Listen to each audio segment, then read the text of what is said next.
Hey guys, Matt here once again, and we are back into the swing of it with the PoE1 build.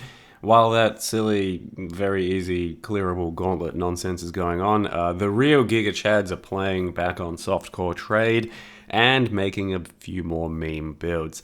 Probably got one more up my sleeve after this, we'll see how we go, but I didn't really want to end up missing out on trying Stormcall of Trathus, even though from everything I looked at, it just looks weak numbers-wise. So I couldn't really justify playing it up till now. I was just thinking about it, here or there, and every single time I was close to making it, I just knew it was going to be a bit lackluster. And here's the end result, and yeah, it kind of is. But the overall character wasn't too bad of an attempt at physical damage over time in modern PoE. It's actually not that bad. So unfortunately, the best version of a physical damage over time, I think, is just an elementalist scaling generic damage over time multi. Should be pretty goddamn good. But we can't just make elementalists for everything. So I did want to kind of think a bit outside the box and did a Berserker with rage to spell damage conversion using the Ravenous Passion, maybe? Ravenous Hat, that gives you more spell damage instead of attack damage for your rage. I then used the Berserker to gain some decent rage, also have the 40% more damage from Berserker, of course, and then it's a defensive new option of Defy Pain, which actually isn't too bad. It does kind of help out a little bit here or there for, smaller hits and larger packs of enemies. And ultimately, this entire thing came together to be an okay little build with a 3 physical damage over time Spellslinging. So Spellslinger has been dead for a little while as well, and with that I actually wanted to use the Mercenary, Spellsling Reserve mod, but couldn't justify that using the hat, of course, so it didn't really matter. But at the end of the day, what happened here is just the other sort of combo of physical damage over times really did carry the Stormcall. So if you can notice, there's blood pools all over the place, which are the Stormcall blood pools that do the damage over time.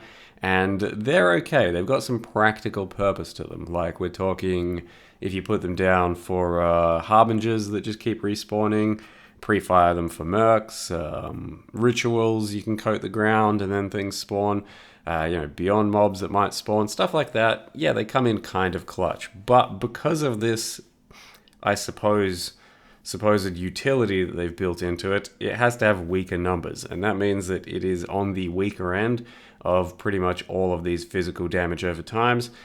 Since you can't stack it up the way Reap can get 5 stacks or 5 stacks of blood charges to make yourself more strong.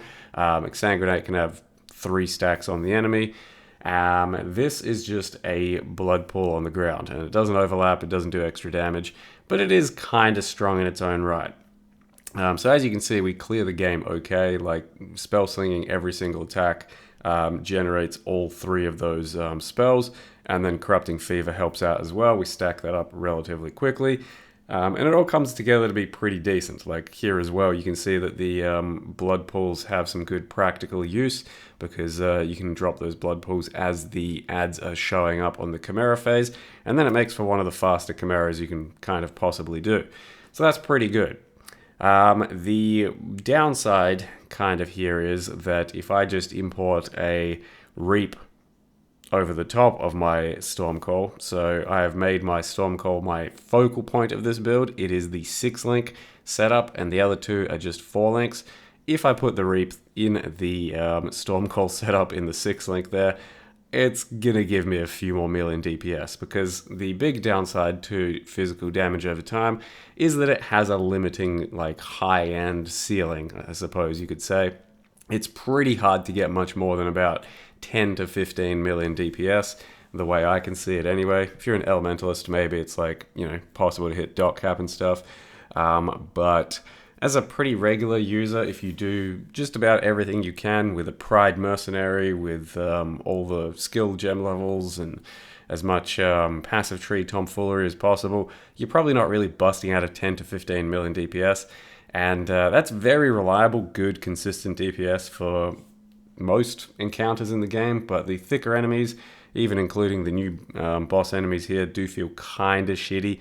I don't think it's going to feel good to do a character like this on Ubers at all, because the damage just won't feel great. But on regular boss enemies, and even on tier 17s, it feels pretty good. And this type of DPS is very reliable, but like I said, the big problem here is that if I just put in Reap and didn't even care about the Stormcall, I think I'd have quite a bit more DPS. So the Stormcall is being pretty heavily forced, just for the sake of this try Spellstealer memes. Spellslinger memes. And just to force the actual skill. So I don't know why they chose to do it this way, because they did put in some pretty cool new Triathus gems, but this one, just after seeing it and reading what it does, like the numbers on it and stuff, I immediately knew it was pretty lackluster. So it was very apparent and very obvious that it needed a bit more numbers behind it, and for some reason they just went, yep, it doesn't get that. So I don't know, questionable, but it's still playable, and the hit-based version of a Stormcall Triathus I think can probably be pretty good as well, but those get very messy visually, so yeah, don't know about that. All in all, still a pretty decent build, so let me go ahead and show you how I built it. So here's the character, level 93, Raging Kermit Gape. We are rage stacking, we do Kermit Gape. So, the name of the game is basically Stormcall of Triathus, level 31 even. As you can see, I put quite a bit of effort into it. 4,500 base physical damage per second, just as a pool of blood on the ground, basically. So attack once, it has a pretty decent delay, which you can reduce with less duration and speccing into it on the tree. Sorry, less duration's over here. And speccing into it on the tree and stuff. And then it gets a little bit better, and then it leaves this big damage over time sort of pool of blood on the ground. To accompany it, though, I am also using Exsanguinate of Transmission, and then Reap of just being Reap. So this helps a lot with clear, this helps a lot with single target, and then this is supposed to be the star of the show with the 6 link and the plus gem levels and all that, and it is a little bit lackluster, but as you can see, it also has this big hit portion to it, which is supposed to be, I don't know, maybe helping out, but realistically all it does is mean that it's probably a better skill to just actually hit with, and then ignore that sort of damage over time portion as an afterthought. So the idea was that I was going to try and be a Berserker to get good rage generation, rage effect, and then use Ravenous Passion for spell damage instead of attack damage, so that we get more spell damage, which is supposed to work because these things say, what do we got here? Modifiers to spell damage apply to this skill's damage over time effect. So it doesn't specify like increases and reductions, which is typically how I think the wanding stuff says it, right? Increase and reductions, which means that more will not work. In this case, more should work. So that's what we got going there. It's pretty, you know, spell slingy kind of setup, where the entirety of my like mana bar and stuff is filled up with spell slinging stuff. I haven't like got any auras except for Herald of Purity, and then everything costs life as well with these skills, so that means we don't have to care about mana costs. We did try to get plenty of regen so that, you know, we can cast fairly frequently and then have some sort of defensiveness behind that. And yeah, the end result, like I said, it's an okay character. It's like a fucking 10, 11 million DPS when it all comes together. Character that has some level of mobility. Okay defenses, because it's just, well, it's capped res, it's got 70 glancing spell block and capped spell suppress. A little bit of evasion when like flasks are up and stuff. And yeah, a decent playstyle. So we don't die too often, but we don't have mind-blowing DPS.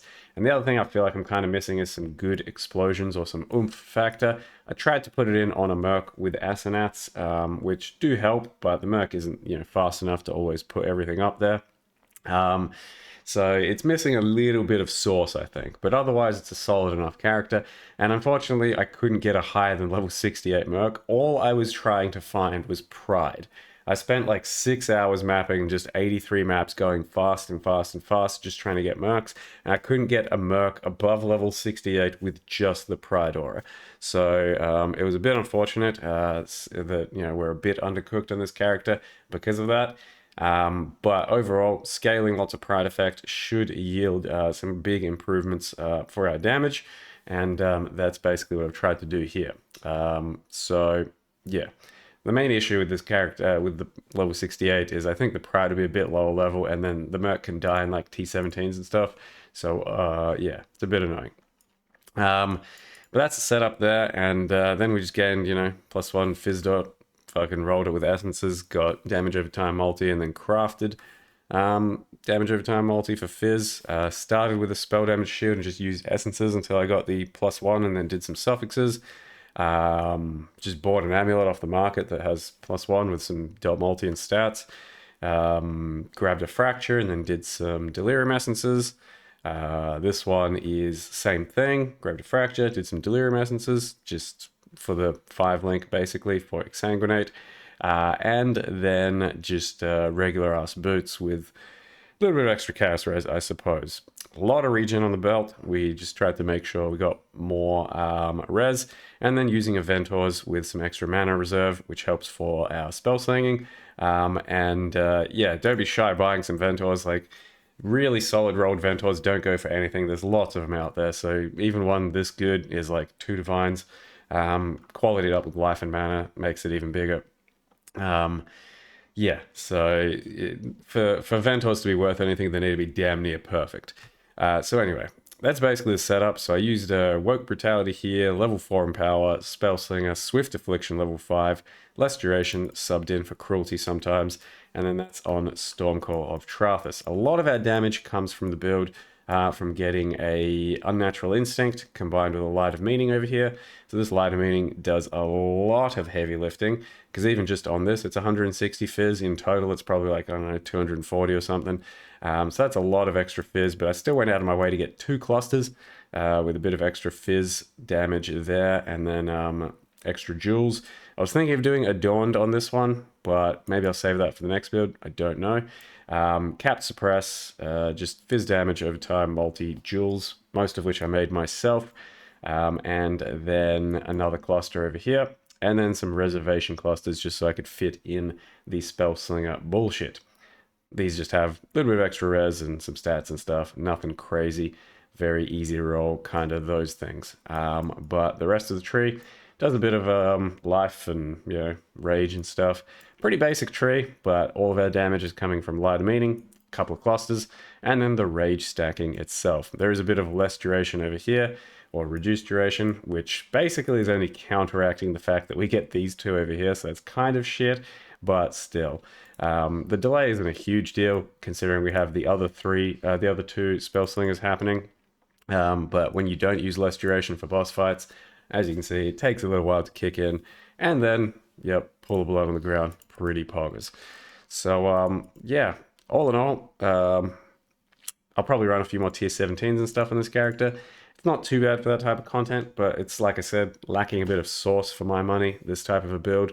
So feel free to make it if you want, something like this Phys dot stuff, but it's going to be just kind of middle of the road, very just normal feeling build instead of something that's got a little bit of extra spice here or there for some explosions or some really big DPS. You know what I mean? So, I don't know. Phys damage over time probably needs a little bit of love, but we'll see how we go. Stormcall of Trathus, definitely a questionable addition to the game, as far as I can tell. So with that, thank you very much for watching. See you guys next time.